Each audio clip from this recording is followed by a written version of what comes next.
গতকাল রাতেও জম্মু এবং অমৃতসরে ড্রোন হামলা পাকিস্তানের পাল্টা ভারতে। পাকিস্তানের প্র্যাকটিক্যালি এই 2-3 দিনেই কোমর ভেঙে গেছে। তারা ভারত ভাবছে যেরকম ভারত বাইরের থেকে অ্যাটাক করছে ওদের টার্গেটকে, তারা ওইভাবে করার চেষ্টা করছে, কিন্তু ভারতের টেকনোলজি, হাতিয়ার, ইঞ্জিনিয়ার, এক্সপার্ট অনেক বেশি এগিয়ে। সীমা পার করতে দিচ্ছে না ওদের হাতিয়ারকে, সে ড্রোন হোক, সে মিসাইল হোক, ওদের দেশের অস্ত্র ওদের দেশেই পড়ছে। পাকিস্তান লড়াই করবে কি করে? কারণ তো যদি লড়াই করতে যায় খাবার জুটবে না, 2-4 দিন পরে খাবার টানাটানি হবে, পেট্রোল ডিজেল পাবে না। এখন সারা দুনিয়াতে গিয়ে আর ভিক্ষা চাইছে, টাকা পয়সা দাও। তো লোকে লড়াই করার জন্য টাকা পয়সা দেবে না। এর আগে টেরোরিজমকে আটকাবার জন্য টাকা দিয়েছিল, সেটা টেরোরিজমের পেছনে লাগিয়েছিল ওরা, তো বিশ্বাসভঙ্গ হয়ে গেছে। আজ পাকিস্তানের সঙ্গে কেউ নাই। এই যুদ্ধে আবহে সিন্ধু চুক্তি থেকে সরলো বিশ্বব্যাংক। দেখুন, যুদ্ধ বিগ্রহ চলছে, অনেক কিছুই হবে। আবার পরিস্থিতি স্বাভাবিক হলে তখন বোঝা যাবে কি হবে। এখন রিস্ক নিয়ে কেউ কিছু করবে না। শেয়ার মার্কেটেও প্রভাব পড়ছে, অন্যান্য সব জায়গায় পড়ে, লোক বুঝতে পারছে না কি হবে।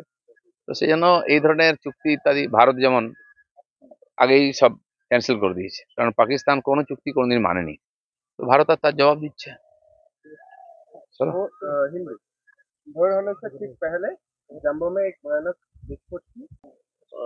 জরুরি বৈঠক সেনার আজ।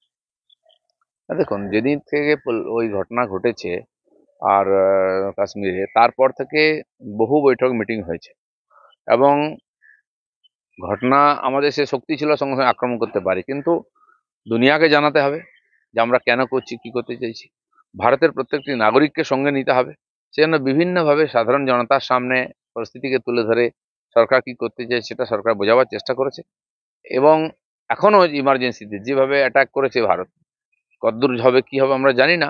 পরবর্তী যে স্টেপ হবে তার জন্য প্রতিনিয়ত মিটিং সিটিং চলছে, আর আমরা সেটা যখন অ্যাক্টিভিটি হবে বুঝতে পারবো। দাদা 2016 যোগ্য প্রার্থী আজকে বিকাশ অনুষ্ঠানে আন্দোলন করছে, সেখানে পুলিশ একটা চিঠি দিয়ে জানিয়েছে যে একটা গন্ডগোল হচ্ছে, আপনার আন্দোলন তুলে নিন। কোন পার্টি? 2016 যোগ্য চাকরি প্রার্থী। ঠিক আছে, দেখুন দুটো জিনিস।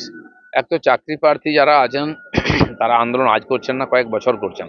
আর বিভিন্ন ধরনের teacher, part time, para teacher, এসএসসিতে যারা পাশ করেছেন চাকরি পাননি, এরকম বহু। এবং বর্তমান যে 26,000-এর চাকরি গেছে, আর প্যারা টিচার আছেন প্রায় 30-35,000। তারা লড়াই করছেন তাদের হকের জন্য, লড়াই চলবে।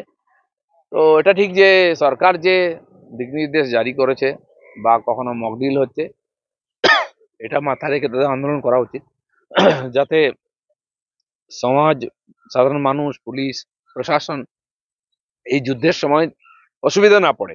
কিন্তু আন্দোলন বন্ধ করার কথা কেউ বলছে না, বিভিন্ন রকম ভেদ আছে, বা যেখানে সেখানে জমায়েত হলে সেটাও রিস্কের ব্যাপার আছে। তো সেটা জেনে আমার মনে হয় আন্দোলনটা করা উচিত, আন্দোলন অবশ্যই করা উচিত। Thank you.